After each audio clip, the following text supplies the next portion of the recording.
In Nichiren Buddhism, the three great persecutions, Sandai hakugai, refer to the three major episodes of persecution that Nichiren Daishonin and his followers endured because of his efforts to spread the true law, Nam-myoho-renge-kyo.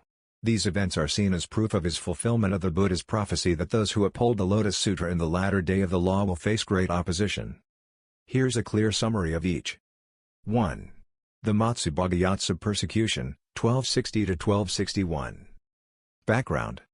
After submitting his treatise Risshō Ankoku Ron, on establishing the correct teaching for the peace of the land, to the ruling authorities, Nichiren criticized the prevalent Buddhist schools and warned that Japan would face disasters if it did not embrace the Lotus Sutra. What happened? Outraged priests and political leaders stirred up hostility. In 1261, Nichiren was arrested at Matsubagayatsu and exiled to the Izu Peninsula, his first major persecution. Significance. This persecution showed his fearlessness in proclaiming the truth, even at the risk of his life. 2. The Komatsubara Persecution, 1264. Background.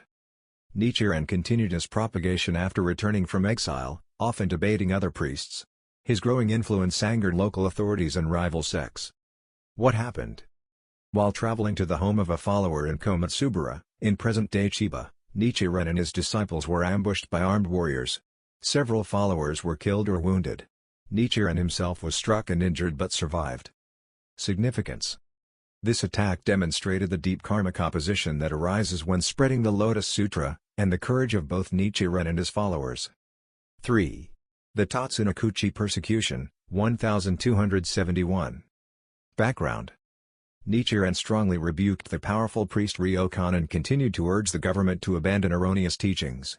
His warnings about impending disasters were ignored, and enemies again accused him of treason. What happened? Nichiren was arrested and taken to Tatsunokuchi, near Kamakura, to be executed. However, at the moment before his beheading, a brilliant object, described as like a full moon, flew across the sky, startling the executioners, who abandoned the attempt. He was instead exiled to Sato Island, where he continued writing key works such as The Opening of the Eyes and The Object of Devotion for Observing the Mind. Significance. This is considered the most crucial persecution, the moment when Nichiren cast off the transient and revealed the true, manifesting his identity as the Buddha of the latter day of the law.